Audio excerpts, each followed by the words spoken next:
तो आज हम बात करने वाले हैं नॉर्थ ईस्टर्न स्टेट्स के बारे में, जो कि इंडिया के क्लाइमेट चेंज में बहुत बड़ा रोल प्ले करते हैं। उनके जो प्लेन्स हैं वो इंडिया के क्लाइमेट चेंज में बहुत बड़ा इन्फ्लुएंस छोड़ते हैं। और जब भी एशिया के दो सुपर पावर्स चाइना और इंडिया एक दूसरे को फेस करते हैं या इनमें कोई इश्यूज आती है तो सबसे ज़्यादा सफर ये नॉर्थ ईस्टर्न स्टेट्स ही करते हैं, और ये हम नोटिस भी नहीं करते।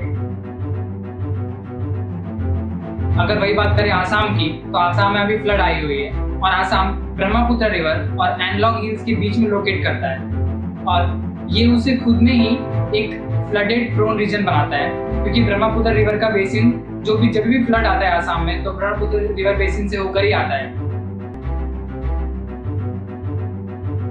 तो आसाम में जो फ्लड आई हुई है उसमें 50 लाख से ज्यादा लोग अफेक्ट हुए हैं अब तक, और ये 1998 से अब तक की 6th वर्स्ट फ्लड है। मतलब आप समझ रहे हो, ये साइकिल कंटिन्यूसली चलते जा रहा है, हर साल चलते जा रहा है। आसाम की पॉपुलेशन 3.09 करोड़ है, और उसमें से 17% से ज्यादा लोग अफेक्ट हुए हैं इस बार। 50 लाख लोगों को अपनी जगह से मूव करना पड़ा है, या फिर उनके घर फ्लड में बह गए हैं, और भी बहुत सारे प्रॉब्लम्स उनको फेस करने पड़ रहे हैं। और हमारी गवर्नमेंट और जो भी इसके लिए रिस्पॉन्सिबल है वो कुछ नहीं कर रहे हैं, वो कोई ऐसे इफेक्टिव एक्शंस नहीं ले रहे हैं जिनसे फ्लड कंट्रोल में आ सके। फ्लड को हम रोक तो नहीं सकते क्योंकि एक नेचुरल डिजास्टर है, लेकिन हम इसको कंट्रोल जरूर कर सकते हैं। अब तक इस फ्लड में 100 से ज्यादा लोगों की जान जा चुकी है, 225 एनिमल्स मर चुके हैं, 30% ऑफ काजीरंगा नेशनल पार्क जो कि आसाम में लोकेटेड है वो डूब चुका है। 30% of the Kaziranga national park अभी तक अफेक्टेड है, मतलब कोई स्टेप्स नहीं लिए गए हैं इनको क्लियर करने के लिए। तो इस साल के आसाम के फ्लड में 225 एनिमल्स की डेथ हो चुकी है।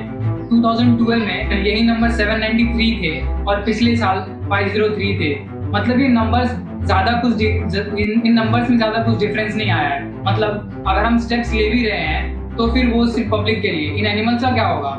ये अपने आप को प्रोटेक्ट नहीं कर सकते, इनके लिए हमें स्पेशली कुछ करना पड़ेगा। तो इसके लिए रिस्पॉन्सिबल कौन है, रिस्पॉन्सिबल पर्संस कौन है, रिस्पॉन्सिबल अथॉरिटीज कौन है? तो पहली बात, पॉलिसी डिसेबिलिटीज। जो भी पॉलिटिकल पार्टीज पॉलिसी एबल करती हैं, पॉलिसी को फॉर्म में लाती है, उन्हें इम्प्लीमेंट सही से नहीं किया जाता। Attention deficit. हम लोग आसाम को और नॉर्थ ईस्टर्न स्टेट्स की ब्यूटी को तो एक्सेप्ट करना चाहते हैं, लेकिन उनके फ्लॉज के ऊपर हम बात नहीं करना चाहते। हमें हमेशा ब्यूटी को फ्लॉज के साथ एक्सेप्ट करना सीखना पड़ेगा। Dyslexia of policy makers. जो पॉलिसी को फॉर्म कर रहे हैं, बना रहे हैं, वो उनके बारे में प्रॉपर स्टडी नहीं कर पा रहे हैं, प्रॉपर सिचुएशन को नहीं समझ पा रहे हैं उन लोग कि हमें कैसे उन पॉलिसीज को इम्प्लीमेंट करना है। Will of political leaders. मतलब जब उनको पता रहता है पहले से ही कि आगे जाके फ्लड्स आने वाले हैं, आगे जाके हम फेस करने वाले हैं कुछ ना कुछ नेचुरल डिजास्टर, तो हम पहले से उनके लिए कुछ स्टेप्स क्यों ना लें? हम हमेशा सिर्फ टूरिज्म प्रमोट करते रहते हैं। हमें उस जगह को टूरिस्ट विजिट करने लायक बनाकर भी रखना पड़ेगा ताकि वो आगे भी वैसे ही रहे।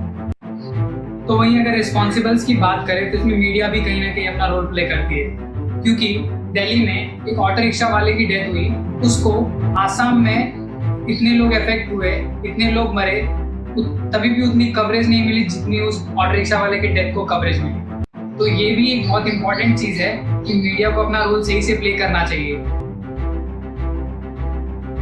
तो ये जो फ्लड्स आते हैं इनके सिर्फ फ्लॉज ही नहीं है, तो नॉर्थ ईस्टर्न स्टेट्स के लिए कंट्रोल्ड फ्लड नेसेसरी भी है, क्योंकि वहाँ की सॉइल एलुवियल है and they need water for the fertility. तो अगर कंट्रोल फ्लड्स आए तो जो अनवांटेड प्लांट्स हैं उनको रिमूव करके साथ में लेकर जाएंगे। तो ये एक उनकी फर्टिलिटी मेंटेन करने के लिए, और काजीरंगा नेशनल पार्क में और बाकी कई जगह जो प्लांट्स जो क्रॉपिंग होती है उनके लिए बहुत बेटर है। वहीं अगर हम थोड़ा सा ईस्ट साइड आ जाए तो बिहार, नॉर्थर्न बिहार में अभी 10 डिस्ट्रिक्ट्स अफेक्ट हुए हैं इसी फ्लड से, जिसके 1 मिलियन पीपल अभी भी अफेक्टेड है, और डेथ का रोल जो है वो भी धीरे धीरे बढ़ रहा है। तो जैसे कि आप देख सकते हो, दीदी अपने स्कूटी को इस दुकान के सामने से रिवर्स मारते हैं, उसी समय दुकान से बाहर आते 2 लड़के और सीधे चले जाते हैं उस दीदी की स्कूटी के सामने। और अब समय है आज के प्रश्न का। यहाँ पर क्या होने वाला है? ए, वो दीदी अपनी स्कूटी को लेकर दुकान के अंदर घुस जाएगी। बी, वो दीदी अपनी स्कूटी को लेकर इन 2 लड़कों को सीधा क्लीन बोल्ड कर देगी। क्या आपने गेस कर लिया? तो ये दीदी अपना बाइक दुकान में नहीं घुसाएंगी। सही जवाब है, ये दीदी अपना बाइक लेकर उन लड़कों के पीछे जाएंगी और गटर में गिर जाएगी। एग्जैक्टली।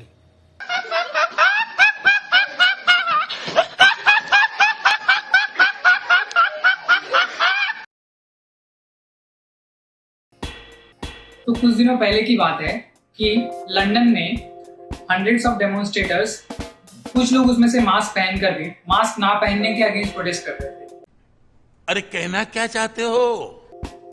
तो बात दरअसल ये है कि कुछ दिनों पहले यूके के पीएम बोरिस जॉनसन ने ये अनाउंसमेंट की कि 24 जुलाई से स्टोर्स में मास्क पहनकर जाना एक कंपल्शन हो। ये प्रोटेस्ट जिस ग्रुप ने किया था उसका नाम कीप ब्रिटेन फ्री था, और इस प्रोटेस्ट में जिन लोगों ने पार्टिसिपेट किया था उन्होंने कुछ प्ले कार्ड्स होल्ड किए हुए थे, और उन प्ले कार्ड्स पे ये लिखा था ये एक माइंड कंट्रोल डिवाइस है, मतलब माइंड को कंट्रोल करने के लिए ये किया जा रहा है, ये फ्लैट अर्थ थ्योरी को प्रमोट करता है, और ये एक लिंक है 5G और कोविड-19 के बीच में। तो उन लोगों को ये बात समझनी चाहिए कि वो क्या कर रहे हैं और क्यों कर रहे हैं और उसके पीछे रीजन क्या है।